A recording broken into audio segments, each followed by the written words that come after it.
TikTok object engaged in 2004. You familiar with the incident, the TikTok incident? Yes, sir. That's almost 20 years ago, right? Yes, sir. It's been said there are more videos, documents, and reports related to this incident. Do you believe the information regarding the TikTok incident should be available to all members of Congress? And in your expertise, what reason would the Department of Defense possibly have for not releasing information that's over 20 years old?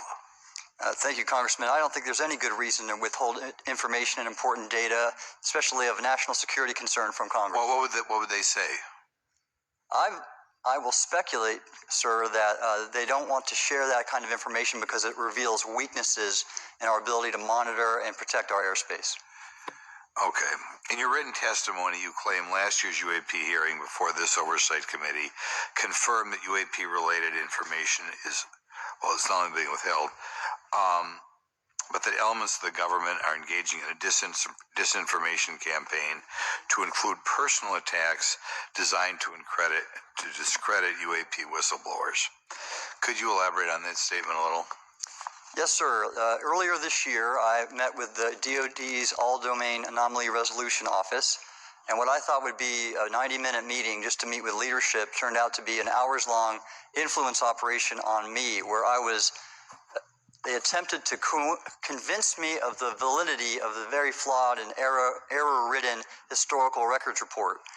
In addition, they tried to have me question very valid UAP reports like the Tic Tac incident, and even coming to stating possibly that.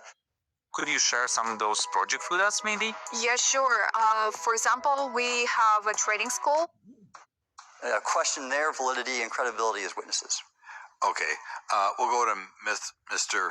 Elizondo. Hope I got that right, or not at least close enough, sir. You're familiar with the recent drone incursion over Langley Air Force Base? Yes, sir. The owners of these drones remain unclear. The U.S. military has not been able to give us in Congress an answer. Given your experience with the Department of Defense and the intelligence community, how frequently are UAP sightings over military installations? And secondly, I suppose hypothetically you could have incursions over just, say, regular airports. Is it obvious these incursions are more likely over military facilities than just a random airport out there? Yes, sir. There's definitely enough data to suggest that there is certainly some sort of relationship between sensitive U.S. military installations, also some of our nuclear equities, and also some of our Department of Energy sites. There is a long historical record that some of your colleagues may have, documentation that demonstrates this. This is not a new trend. This has been going on for decades, and that information has been obfuscated, unfortunately, from folks like you in this committee. And I think that's problematic because ultimately, at the end of the day, we have a significant situation here. We have something that can enter into U.S. airspace completely with no attribution. And how long has this been going on?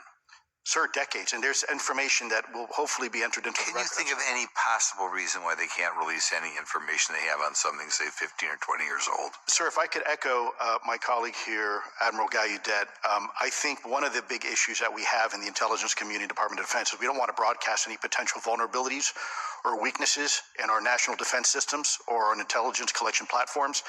Therefore, when you have a conversation where you address a problem for which there is no solution, it makes that a very uncomfortable conversation to have. Okay, we'll switch to Mr. Schellenberger. The primary reason you're here today is because you published an article on the news publication that you own called Public, right? Alleging that a new unnamed government whistleblower has come forward asserting that a highly classified program exists dedicated to recovery and reverse engineering of UAP technologies. Can you give us what specific evidence you have,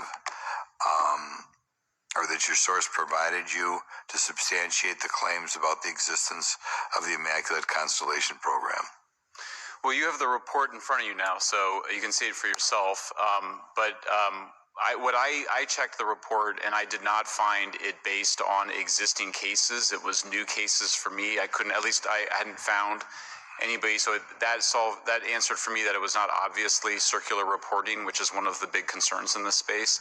I also had the name of the program confirmed by more than one additional source. So yeah, and then of course I checked to make sure that the source was who they claimed to be. Okay. I should also say that when I said before it was this database, it is a much broader program than that. It also includes human intelligence, and then, as you mentioned, the retrieval and the Any knowledge of what country these things originated in? No, I have no idea. Okay. Okay, I will now recognize Mr. Burchett for 5 minutes of questions. Thanks, Chair Lady. I request unanimous consent to enter into the record documents provided to us regarding legacy UAP programs and psychological operations. Lou Elizondo. So ordered. Also want to thank my buddy Jeremy Corbell for providing us documents and access to some whistleblowers. Mr. Elizondo, what is your last position with the federal government? Sir, I was the Director of National Program Special Management Staff managing a White House Special Access Program on behalf of the National Security Council. How would you characterize UAPs? An enigma, sir, and a frustration. We're talking about technologies that can outperform anything we have in our inventory. And if this was an adversarial technology, this would be an intelligence failure eclipsing that of 9/11 by an order of magnitude. Are there classified Department of Defense materials related to UAPs that you believe could be safely disclosed to the public without compromising national security? Yes, sir, I do. I would never, ever try to endorse providing some sort of information that could compromise what we call a blue force technology or capability. But I do believe there's a lot of information regarding this topic, and I've been very vocal about it, that should be shared not only with the public, but most importantly, with members of Congress. Are you familiar with my friend David Grush? Absolutely, sir. I had the privilege and honor of working with him myself several years ago at U.S. Space Force. Last year, as you know, he testified that the U.S. has run a multi-decade UAP crash retrieval and reverse engineering program. Would you agree with that? Yes, sir. Are there UAP programs operating without proper congressional oversight? 100%. What are they? Unfortunately, sir, I would have to have that conversation in a closed session. I know you said that, and a lot of people are frustrated with those kind of answers, but we're asking those kind of questions so you all know what the heck we're up against. You also mentioned in your opening statement that the Pentagon's Public Affairs Office employs the Psychological Operations Officer as the singular point of contact for UAP-related inquiries. Why the heck would they do that? Sir, that's a great question. I would ask the Pentagon. There's a long history here of that individual providing misleading and false information to the public through various news outlets and media outlets in order to discredit this topic. I've personally been victim to it. We have the documentation to substantiate where this information has been absolutely inaccurate, that has been provided time and time again. And it turns out that individual was also working with former leadership of Arrow at the time as well. And we punish them by giving them multi-million dollars more than they ask for every year. Admiral Gallaudet, you mentioned in your opening statement on an email you received from the operations officer of the Fleet Forces Command regarding unknown objects almost colliding with U.S. military planes. Did anyone respond with knowledge of what the objects were? I received no response, sir. Did the exercise get canceled? The exercise did not get canceled. Why do you think the commander of Fleet Forces operations officer never discussed the incident again? Sir, I'm speculating because I didn't have an exchange with him, but I believed it to be part of a special access program, the information and the video, which we have known now it was, and he realized he couldn't share that openly with the recipients of the email, and therefore the email was pulled from everybody's account. Again, tell us what happened to the email from the commander of Fleet Forces. The day after I received it, and all the other recipients received it, which were all the subordinate commanders of U.S. Fleet Forces, so 1- and 2-star admirals, including strike group commanders, the email was wiped or deleted from our accounts. Okay. And then no one talked about it. All right. Have you specifically had any experience with submersible objects? Sir, I've no personal experience, but I've had witnesses on submarines come to me and say they've seen on sonar data.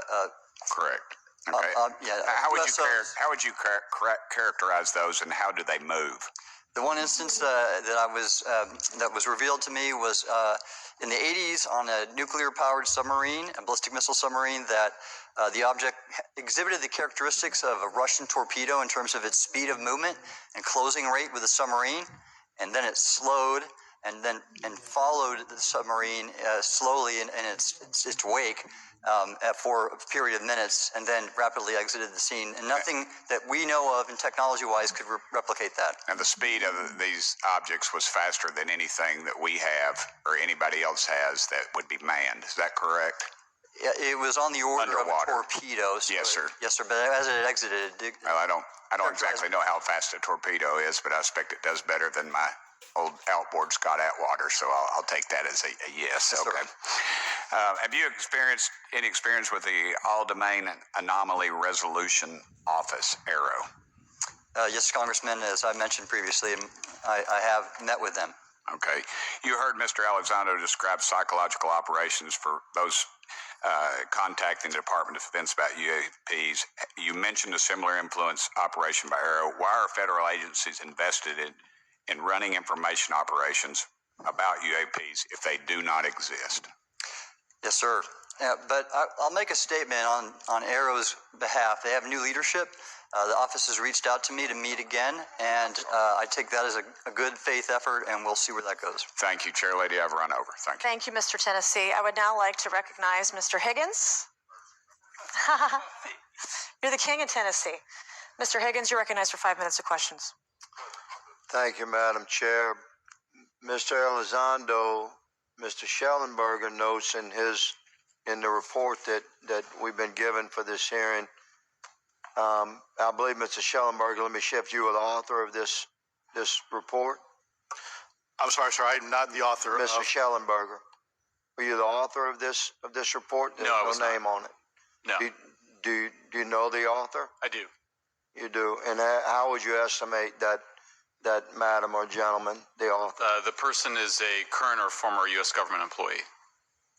And it states here that this is the public version of the author's report. Yes. So where might one find the non-public version of the author's report? I don't know the answer to that. Would that be with the Department of Defense? I don't know. But you do know the author. I do. You know what the author's sources were? The author's sources are described in the report. These databases, the Immaculate Constellation. Right, but you expressed some confidence in the sources. I would. Earlier in testimony, you expressed confidence. So do you know those sources? I do. Are they within the Department of Defense? I can't say. You can't say, or you won't say? I won't say. Okay, why not? Because I protect my sources, and I think the reason. But you're not naming them. It's a big department. But many of us on my side of the aisle would say it's far too big. So you're talking about the Department of Defense, sources from within the Department of Defense? I'm not willing to reduce the potential universe of where my sources might be. Okay, moving on. In this report, Mr. Elizondo, for reference, several types of allegedly alien craft or possibly alien craft or unknown aerial phenomena, what we used to call UFOs, are described. Spheres and orbs, discs and saucers, oval or tic-tac, triangular shape, boomerang and arrowhead, and irregular or organic. Mr. Elizondo, does that summarize to you the types of craft that we're discussing?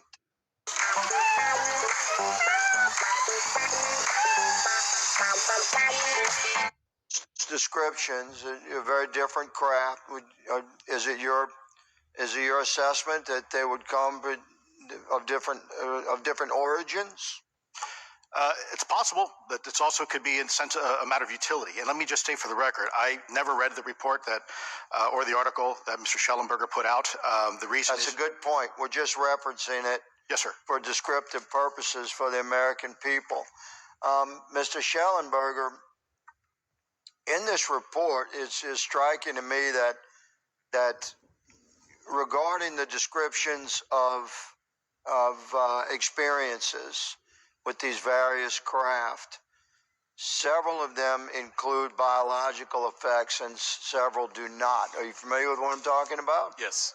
Okay, so spheres and orbs, triangular craft, and irregular or organic craft include some descriptions of biological effects, including feelings of unease, electronic device malfunctions, long-term psychological effects such as anxiety or insomnia have been noted, feeling of being watched, a shared awareness with the triangle craft, and under the irregular and organic craft, biological effects include physical sensations of warmth or cold and unexplained smells, psychological distress. So these are very specific descriptions of the reactions of human beings, which allegedly have been noted from a study here, a report. All of those experiences would have been described by the sources that the author used. I'm not sure I understand. This is a very broad description of biological effects, and it's striking to me that they are present with relation to some types of craft, but absent in others. This would require a great deal of research and study. Can you explain that? My understanding is that this is the database is very large. It includes both the images, the videos, the still images, as well as the human intelligence, the reports, the raw data from individuals having these experiences. So in answer to your question, yeah, I mean, I think we're looking at a very large amount of data collected over many decades. And that data is held by the Department of Defense? Well, I will say that after I published, I was told that this program, that the USAP was actually managed by the Department of Defense, but held at the White House. Roger but that. That's a single source, and I don't have multiple sources to verify that. Thank you, sir. I did my best to trick an answer out of you, but I was partially successful. Madam Chair, I yield. Thank you. I now recognize Mr. Frost for 5 minutes of questions. Thank you, Madam Chair. In addition to serving on this committee, the Oversight Committee, I also serve on the Science, Space, and Technology Committee, where we often discuss how essential data and evidence are used in science and used at departments such as NASA. During a hearing, NASA Administrator Nelson affirmed the importance of NASA in helping us to understand UAP. Mr. Gold, if the government doesn't have the data it needs on UAP because, say, someone who saw something is concerned about stigma, public backlash, etc., or maybe there's just not good systems in place, how are we supposed to ultimately figure out what's going on? Yeah, thank you for the question. And let me compliment Administrator Nelson that there wouldn't have been a UAP independent study team if it wasn't for his leadership and courage. We're talking about data and where we can get data from. As I described, NASA has whole archives of data, much of which I believe will likely have information that will help inform UAP. We need only look. And again, in an era with AI and ML, we can relatively quickly and easily go through it. So I think it's something that we should encourage NASA to do. However, per Chairman Grothman's comment about UAP focusing on national security sites, I believe there's something, sir, that you may have heard of called sensor bias. That because we've got more cameras, more monitoring of national security, we don't know how extensive UAP activity may be over civilian areas. And this is to the second part of your question, where we're not collecting the data. We're not collecting sufficient data from pilots. We're not collecting sufficient data from civilian and commercial activities. And this is, again, where ASRS, I think, could substantially change that, get the data out there, and allow us to do good science. Yeah. Thank you. I mean, on the data, I'm a really big proponent of transparency. But obviously, there's always a little bit of balance that we have to have in government on transparency as well. I mean, last year, NASA appointed a director of UAP research in response to the recommendation by the independent study team. In the final report, there's a quote: "Despite numerous accounts and visuals, the absence of consistent, detailed, and curated observations means we do not presently have the body of data needed to make definite and scientific conclusions about UAP." Can you just talk really quickly about that balance of security and transparency? So I can say, having served at NASA, it is the most transparent organization I've ever been in. When we would have conversations of executive leadership, things would leak out almost instantly. So I can assure you, intentionally or not, NASA's very transparent. I don't know if many of you have worked with engineers or scientists. They love to talk. So I believe that NASA is a paradigm of transparency, but we must have the ability and the data to be able to be transparent with. And if we're not gathering that, if we're not looking at it, then we can't bring NASA into the game and get to that good science that you need. You know, it was about a year ago, I was touring a facility with a pretty senior government official. We went by a certain hangar and they said, yeah, that's, you know, a company leases that out. We don't really know what's going on in there. We have no way of knowing what's going on in there. And there was a few of those, in fact, while we were driving around this facility. To what extent do you think that some of the UAP out there comes from off the books or unauthorized experimental aircraft? I mean, I think probably the vast majority of UAP are drones, experimental aircraft, weather conditions, which is again why I say if we review the data, I think we're going to discover a lot about things we weren't even thinking about. But there is a percentage that isn't. And looking into those anomalies is how discoveries will be made. And relative to science, Congressman, if I can say, when NASA studies black holes, when NASA studies galaxies, we have instruments that are tailored to do so. With UAP, we're using cockpit gun cameras or cell phones. We could never do good science with that. And let me tell you, the NASA budget is under pressure. We need to make sure that the Artemis program is funded fully. We need to beat China to the moon and maintain our presence in low Earth orbit. So NASA would need more money to do this, but I think tailored instruments that would look at UAP in the same way that we have tailored instruments to look at astronomical data is important to gathering valuable and uniform information. If we were studying black holes by using fighter cockpit cameras, we probably wouldn't know that much about black holes. 100%.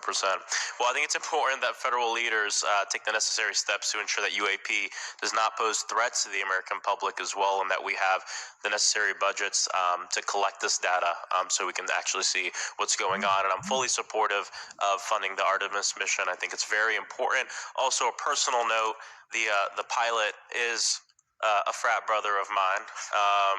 He is a member of the Phi Beta Sigma Fraternity Incorporated, and so I would love to see my fraternity make it to the moon. But Redwire is building the cameras for Artemis, so we will take some pictures of your frat brother and get them. There we go. Thank you so much. I yield back. Thank you. I will now recognize Ms. Luna for 5 minutes of questioning. Mr. Elizondo, to your knowledge, can you name the country and around time frame that the first back engineered UAP program started? Ma'am, unfortunately, I would not be able to have that conversation in public. Can anyone on the panel name that? I cannot. None of you? Okay. This next question is for Mr.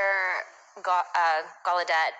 To your knowledge, have any USOs ever outpaced our submarines? Yes, ma'am. At what magnitude? I don't have the exact speed, but again, a witness came to me, a credible former submarine officer who observed it on sonar data. And this was in the 80s in the North Atlantic during a storm, and it outpaced his submarine by orders of magnitude. Are you aware of any hotspots that currently exist off our shores in North America? Not with sufficiently credible data, ma'am. Okay, we've heard reports of there potentially being hotspots, maybe entry and exit points. Have you heard of any of that? I have not, ma'am, but my colleague here, Mr. Elizondo, does discuss some USO activity that he's observed in certain DoD databases. Mr. Elizondo, in regards to these aircraft being piloted by whatever they might be, non-human biologics, would you agree that it's likely that they are being piloted by some mind-body connection? Ma'am, I think it is safe to presume here that they are being intelligently controlled because some cases seem to anticipate our maneuvers, and in other cases they seem to, I came across an email where the word "stalked" was used in a very secure email between Navy officers discussing their ships being pursued by a UAP. In our previous panel, we had Grush, and he had testified to say that some of these were interdimensional beings. Can you speak on that at all? Ma'am, I'm not qualified, certainly as a scientist or otherwise, to speculate points of origin. I looked at everything from a scientific perspective. So if you look at, for example, instantaneous acceleration, which was one of the observables of the program that I belong to, ATIP, the human body can withstand about 9 G-forces for a short period of time before you suffer negative biological consequences. Blackouts and ultimately redouts and even death. Comparison, our best technology, the F-16, which is one of this older platform, but one of our most highly maneuverable aircraft, manned aircraft, made by General Dynamics, can perform about 17 or 18 G-forces before you start having structural failure, meaning that the airframe begins to disintegrate while you're flying. The vehicles we're talking about are performing in excess of 1,000, 2,000, 3,000 Gs. So are you, I guess, would it be safe to infer that they're living craft? I'm not prepared at this point to state for the record is something alive or not, because even that definition is hard. There was a time in science we thought that life required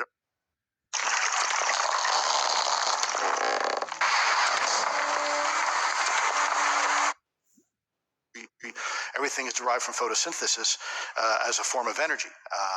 In reality, that's not true. There are things that live off of chemosynthesis. So we're constantly having to reevaluate our understanding of what the definition of life is. Mm-hmm.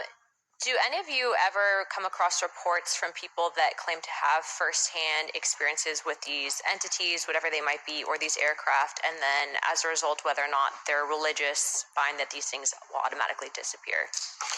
Anyone, this is open to any of you on the panel. So just real quick, because I'm running out of time. Lou? Ma'am, I've always been a nuts and bolts kind of guy. When I was at ATIP, I was focusing more on the performance characteristics and less on the potential occupants. Okay, the reason I ask is because it seems like, just based on our conversations, that we've had people that say that there are good and bad of whatever these things are. And so my concern from a national security perspective is A, that true? B, are you guys hearing the reports of that? And C, I think moving forward in regard to technology, Mr. Gold, if you can answer this real quickly, some of these aircraft, it seems that they are operating off of energy that we don't currently have.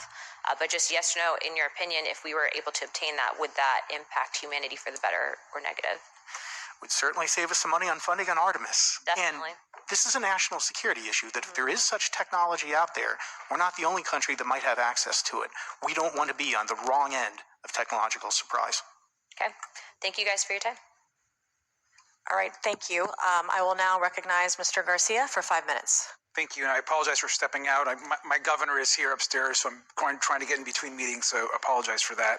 I want to just start by just asking everyone on the panel or witnesses, and I had a chance to read all the testimony before, but just to set the agenda, just if we can go down real briefly, do you believe, just for the record, that the federal government, any part of the federal government, is knowingly concealing evidence about UAPs from the public? Yes, sir. 100%. Yes. Yes.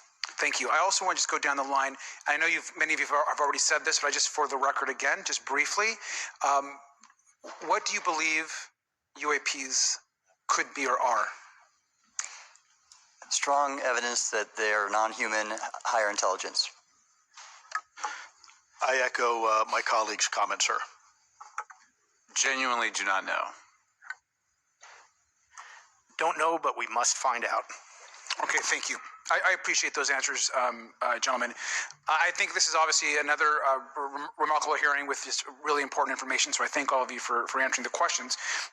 Admiral, I just want to go back to one thing. Now, last year our subcommittee heard from 2 retired Navy pilots, Lieutenant Ryan Graves and Commander David Fravor, regarding UAPs. Actually, I think Ryan is here in the audience and been a great person to get to know and to have conversations with.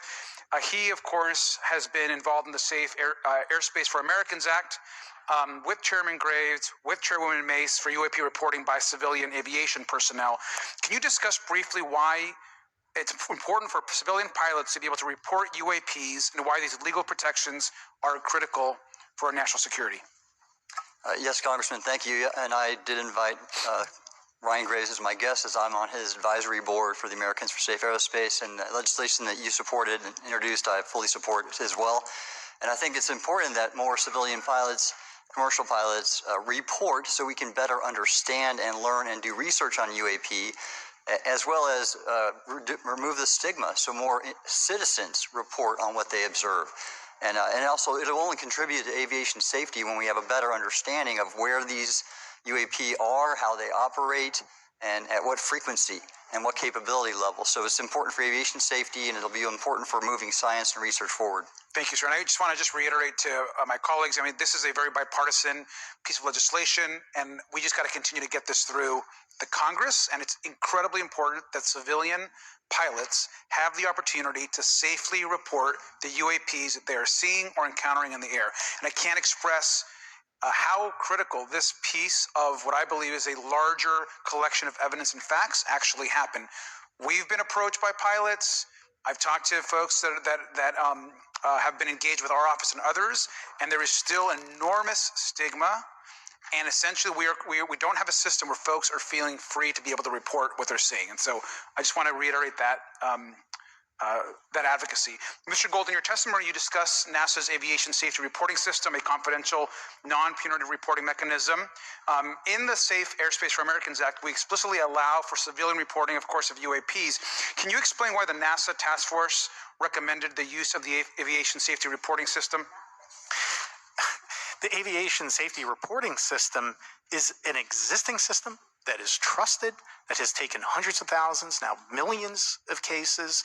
And again, recognizing budgetary constraints, this seemed like the perfect way to be able to gain more data.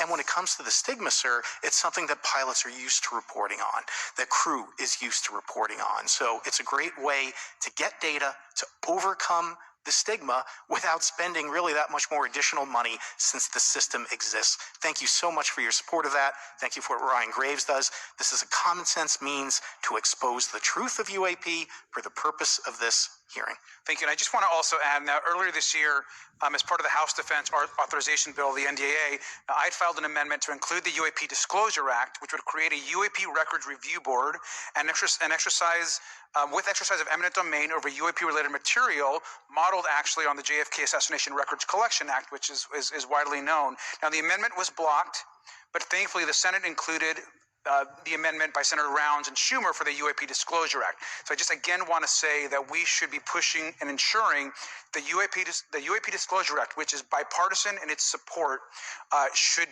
move forward. And if I can just briefly, particularly Admiral, can you just briefly, as I close my time, explain why the UAP Disclosure Act would be critical for us and our national security? Thank you, Congressman. Yes, I believe the UAP Disclosure Act is important for national security, as well as advancing potential socioeconomic benefits resulting from UAP research, as well as public safety, as we referred to previously regarding aviation. And this act will allow for greater transparency and open research, and that's why I'm also a member of the UAP Disclosure Fund as an advisor, as in the Sol Foundation as an advisor, senior strategic advisor, which is advocating for the same. Thank you very much. I yield back. All right, thank you. I'd like to recognize Mr. Biggs for 5 minutes of questioning. Thank you, Madam Chair. Thank you for holding this committee. Thank you to the witnesses. Admiral, the video that is called the Go Fast video, the email that you've talked about being deleted, I just want to briefly cover this. You said that the email, the author was asking whether any of the recipients were aware of the classified technology demonstrations that it could explain the objects that were observed. And then you said the email disappears. Then you guys have a series of meetings. The commander of fleet forces and his operations officer never discussed the incident again. Is that right? Is that accurate? That's accurate, sir. And even during weekly meetings, it was never discussed again. My question for you is, you were in those meetings. Did you personally hear that nothing was going on about that? Yes, sir. I was in those meetings, and did you make inquiries about that? No, I did not, because I inferred, since I had been read into other special access programs, that this UAP video was part of one that I was not read into, or any of the recipients, or the author of the email, and that an intelligence agency basically pulled it back and instructed the author of the email, hey, this is, you just conducted what they call spillage into a lower classification level. And when that's done, the procedures are basically to remove any of the communication. You're going to silo it. So, and you, Mr. Elizondo, you said in your report and your testimony today, a government work on the UAP subject still remains classified. Excessive secrecy has led to grave misdeeds against loyal civil servants, military personnel, and the public, all to hide the fact that we are not alone in the cosmos. Fair? Yes, sir. All right, and all of you, and Mr. Schellenberger, by the way, I've read several of your books, Mr. Schellenberger, excellent stuff. What I would say too is, you were asked about the veracity of the author of this report. You comfortable with the veracity? Yes. Okay. And then, and I'll get to you in a second, Mr. Gold. We'll talk about Kuhnian and Lakatoshan scientific advancement and how we're obviating that through these processes. But we'll get to that in a sec. Because what I want to really get to is the ultimate question it really becomes this. For what purpose is the federal government overclassifying, because that's what they're doing, they're overclassifying and forbidding the public for getting access to this? And if you know, if you have an explanation, I'm curious because I know what I've been told. I just want to know from your perspective, why do they overclassify? Mr. Elizondo, you look like you're finger on the button, ready to go.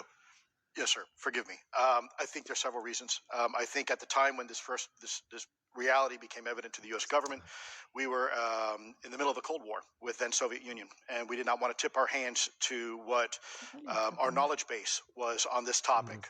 We did not want to broadcast that to the Cold War's long over. It is, sir. It is, sir.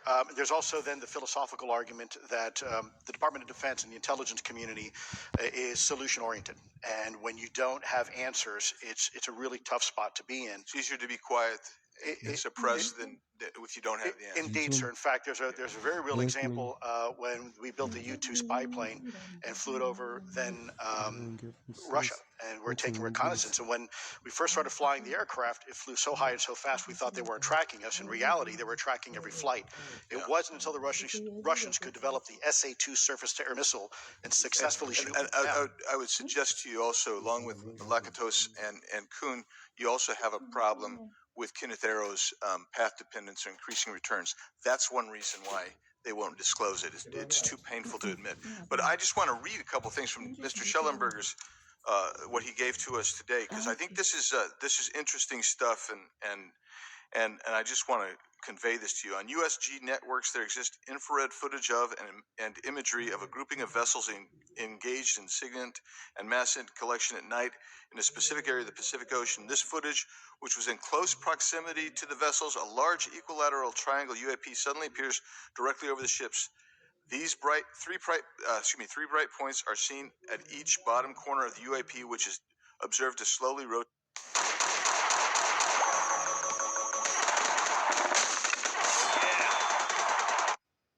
One more, and I'm doing this because I think it's interesting. This stuff is interesting as anything. So let's get this one here, right here. While performing a routine airspace surveillance and control mission in the Eastern Air Defense Sector, an F-22 fighter observed multiple UAP contacts at mission altitude. Moving to intercept the F-22, pilot noted multiple metallic orbs slightly smaller than a sedan hovering in place. Upon vectoring towards the UAPs, a smaller formation of the metallic orbs accelerated at rapid speed towards the F-22, which was unable to establish radar locks on the presumed hostile UAPs. The F-22 broke trajectory and attempted to evade, but was intercepted and boxed in by approximately 3 to 6 UAPs. And then I'll leave that there, but because I just have no more time left. Well, she's not looking. So let's just get into Let's get into part of this. I thought I would be saved by the bell. No. Let's talk about Kuhnian, Lakatoshan type of scientific development. And the problem that we have here is you have institutional blockage of what would be normal development of scientific ideas. And if you want to expand that, Mr. Gold. We're over time, so be very fast, please. I'll just say I'm a recovering attorney, so please take it easy on the science, but all breakthroughs have been heretical at first, and that's the challenge that we face, particularly with something as extraordinary as this, which is why gathering the data is so important. And I'll just end by saying, by the way, the overclassification of material is in no way limited to UAP. That is occurring throughout the government, as well as the inability to get people classifications in a timely and efficient manner, and then to have those classifications be broad enough to be useful. So this is a larger issue that I hope that Congress will look at. Thank you. Thank you, Mr. Biggs. I've been generous. All right, Mr. Burleson, I'll recognize you for 5 minutes of questions, please. Thank you, Madam Chair. Mr. Elizondo, does any branch of the United States government or defense contractors possess technology? Sir, there's documentation that I believe was submitted for the record that was approved for release by the U.S. Pentagon, by the Department of Defense Office of Pre-Publication Security Review, and it states one of the reasons why my predecessor program, OSAP, was trying to collect material of unknown origin. Was it successfully collected? It was not. What happened is that there was an aerospace contract company that requested to divest itself of the material that was collected in the 1950s. Right. Unfortunately, that didn't actually occur. So let's dive into that. That's the Bigelow Airspace, correct? So yes, sir. There was a journalist, Christopher Sharp, who said that there was a transfer between Lockheed Martin, Bigelow Aerospace, and the CIA allegedly blocked this. Can you describe that?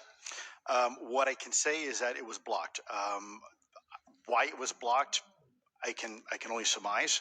I was part of some conversations later on with some of those contract personnel where they had told all of us that is accurate.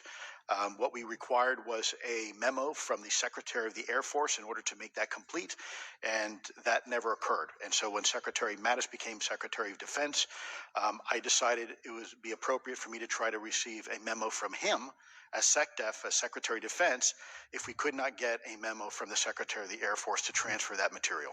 So if that material exists today, who's in possession?